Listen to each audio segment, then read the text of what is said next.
I was going back and forth on if I wanted to record it, but I also didn't want to. Like I had a lot of fun, or a lot more fun than I expected, um,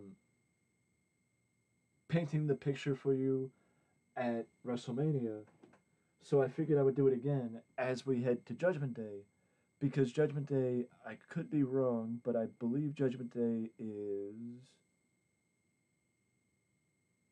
Oh, Judgment Day is week 3 on that Sunday, and I've also been having fun sharing it with people on the Facebook group. So I figured that sharing it a little bit on YouTube would not be the worst thing to do either. But SmackDown starts this week with Stephanie confronting Edge and Kurt Angle, who have been going back and forth since Edge returned following WrestleMania, I believe. And basically, Stephanie explains that these two guys should be fighting on behalf of competition and not on behalf of ego, because they are two of the people that helped craft the reputation of SmackDown and change WWE for the better. Sabu lost his first match since coming to the company last week on SmackDown, or was it 2 weeks ago? Where's where's Sabu's match?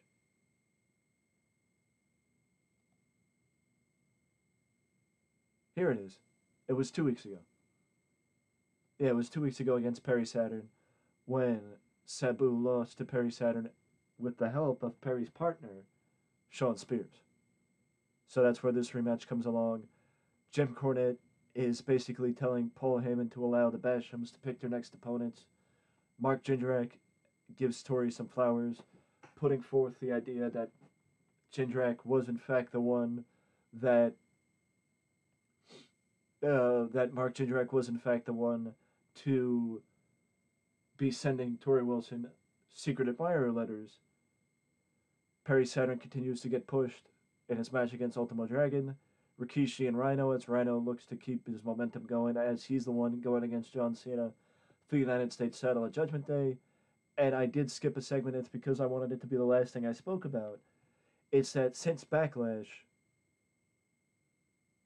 or since the beginning of the month, we've had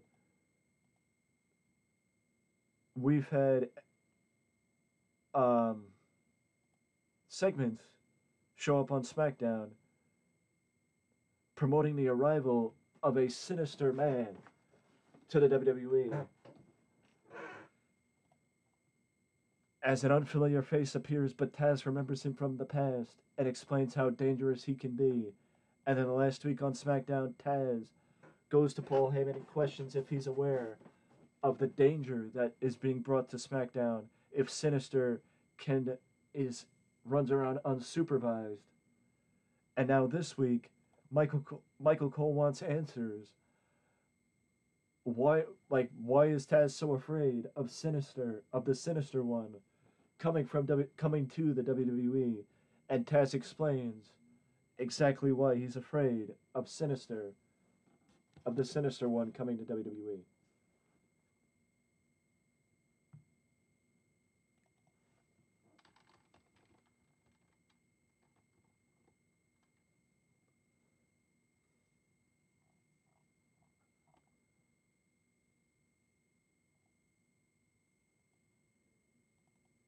Works for me.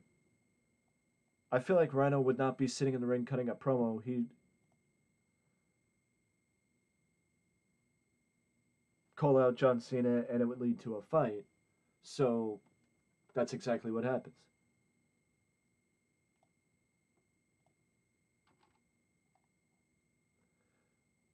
The reason why I phrased what I did, the reason why I phrased the earlier segment with Mark Jindrak the way I did is because Mark Jindrak is actually not supposed to be the one, or wasn't supposed to be the one to accept or to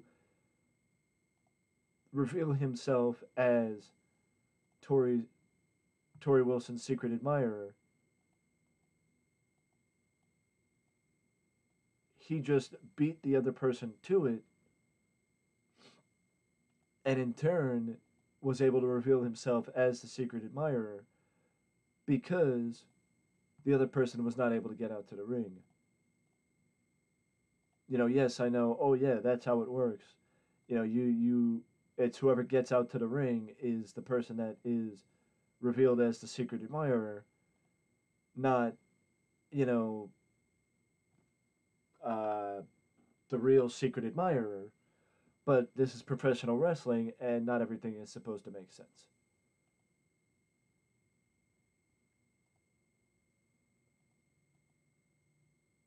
You know what I mean?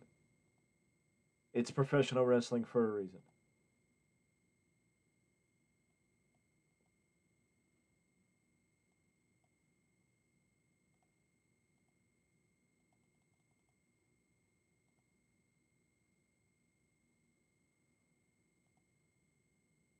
So Ray's the one who said he knew who was the secret admirer, and Ray is the one now taking it upon himself to find out how and why Mark Jindrak revealed himself to be what he isn't, that being the secret admirer.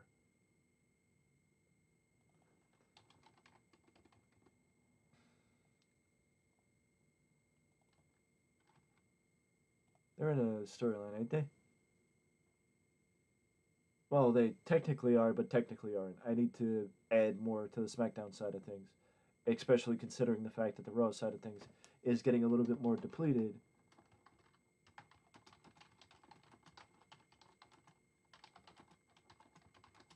Rhino will be in a pick your poison match next week as we progress further and further closer to Judgment Day.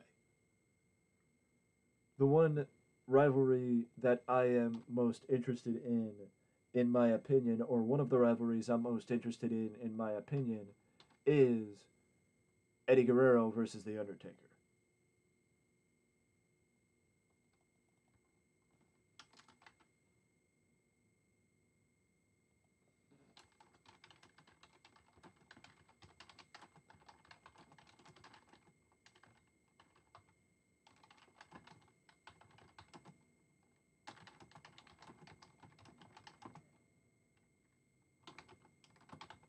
That should not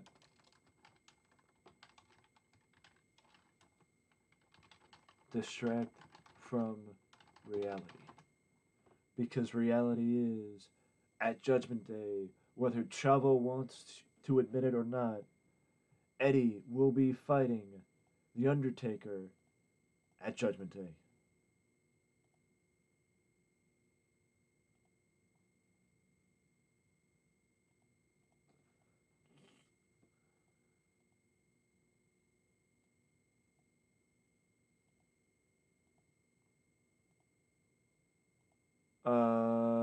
Let's see.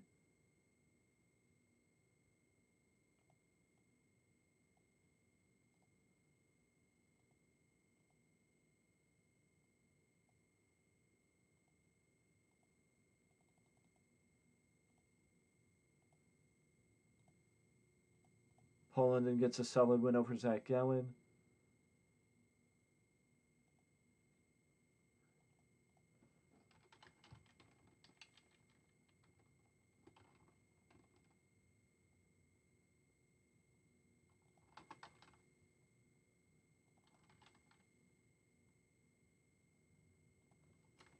Angle warns Eddie to watch his back because once Edge is out of the way, it's his turn for a title shot.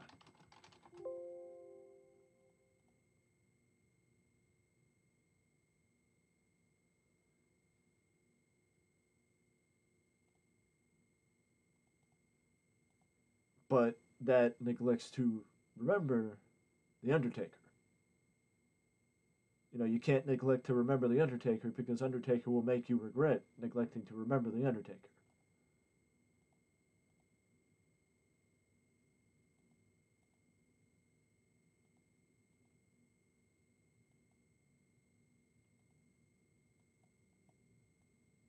You know what I mean? Like if you forget that the Undertaker is in the picture, Taker will make you remember that Taker is in the picture.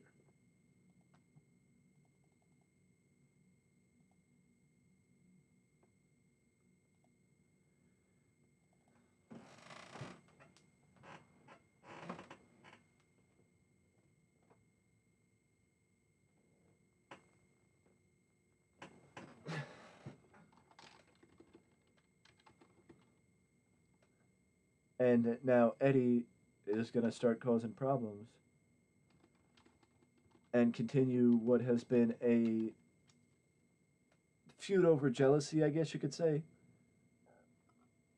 A feud of jealousy, a feud of, I owe you one.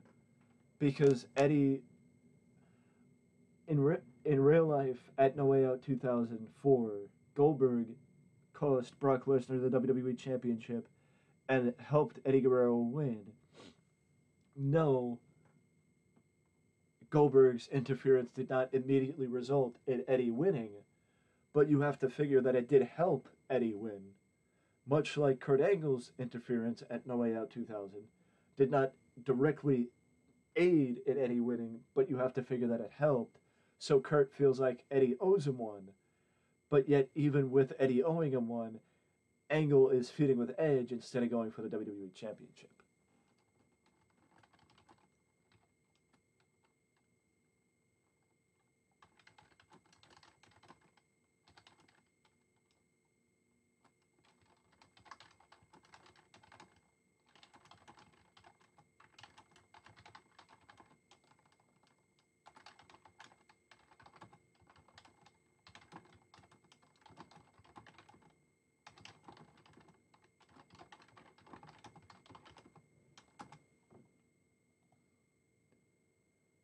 And the main thing is, if you think about it, ratings were the be all end all back then because Eric Bischoff and Paul Heyman were going back and forth and wanting to do anything they could to outdo each other. So the fact that you have some wrestlers like Eddie, like Angle, like, whoever, trying to figure out ways to help their brand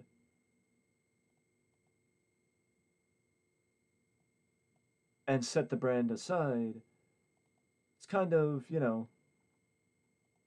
academic, for lack of a better word.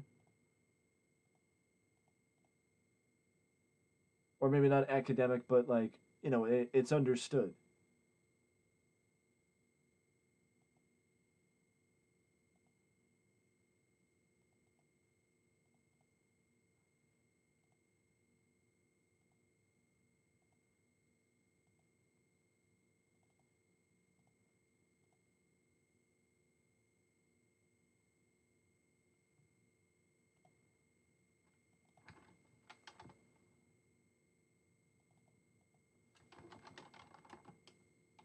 Short vignette. The arrival of the natural appears.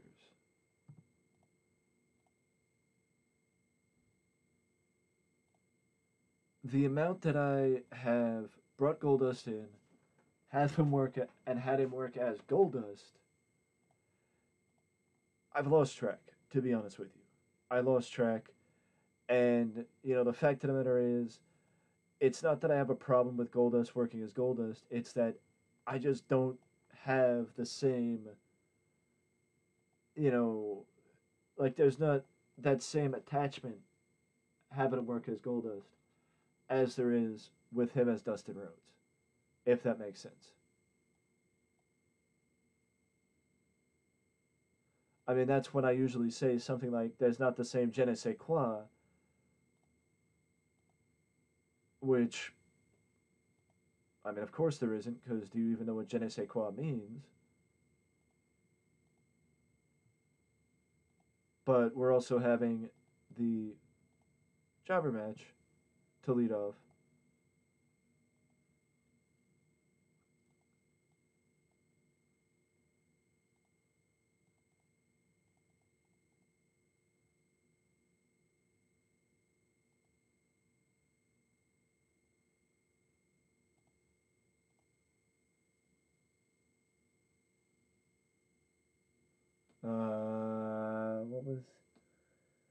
Oh yeah.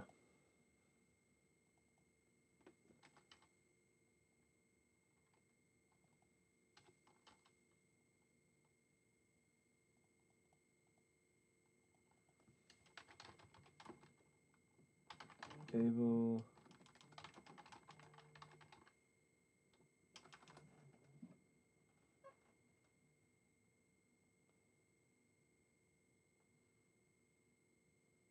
Yes. You got something in the mail. I forgot to tell you. Okay. Shutterfly.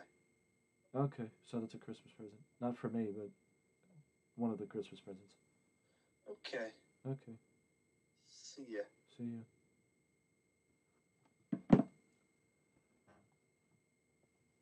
Finally able to introduce himself,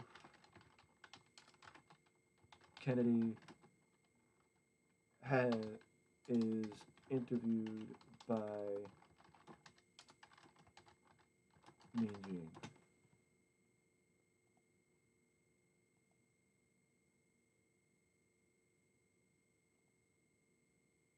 Basically, the last couple of weeks, Gene has tried to get Kennedy to talk, but anytime Gene got him to talk or tried to get him to talk, Kennedy got pissed off at Mean Gene because Mean Gene was not introducing him the right way. And then finally, after a few weeks, Kennedy just sat there and was like, you know what?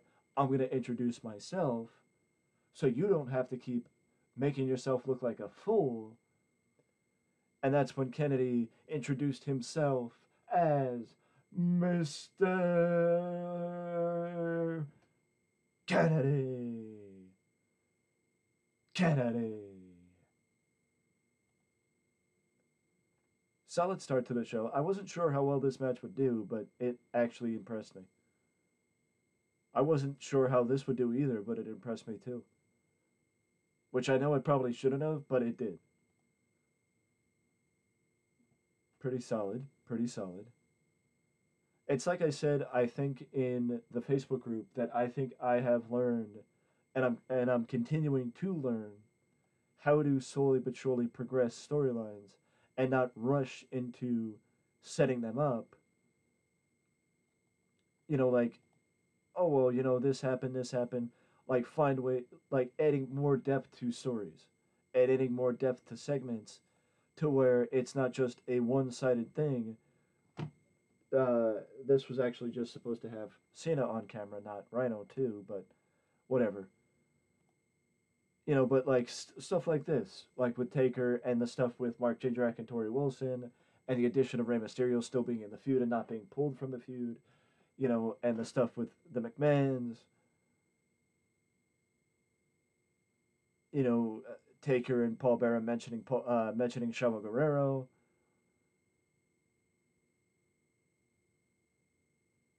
any mention of Paul London, planting the seeds for Kurt Angle and Eddie Guerrero, sprinkling them in there, and then of course, the continuation with Kennedy and Mean Gene, because basically now this is the first time after months, after a few weeks, almost a month of going back and forth, of Mean Gene finally getting the opportunity to interview Ken Kennedy, and basically talk to him. Benoit gets even a solid match with Horace the Psychopath. Vignette promoting the arrival of the Natural. Eddie and Paul Heyman. Eddie has his suggestion for the main event of SmackDown next week, which his suggestion for the main event of SmackDown next week is The Undertaker versus Kurt Angle.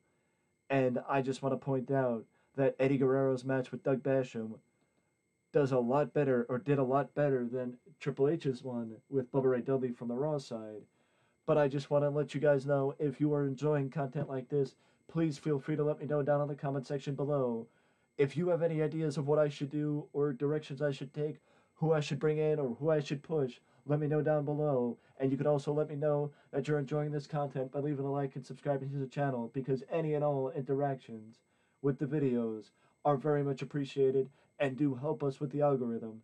because you never know when the fight with the algorithm will reach its next stage, because it's almost like a boss fight. Anytime you think it's done, you just hit another phase of the fight. But before you go, I would suggest ding donging that notification bell to always know when a new video is up on the channel, because you never know when or what I'm gonna post next. Because I seem to be having a knack for posting content, and got a real itch for it now too. So you never know how many videos or when the next video will be put up. But either way, ding dong that bell next to the subscription box to always know when a new video is up on the channel, as that's the only way YouTube will send you the notification. And with that being said, I will see you in the next video.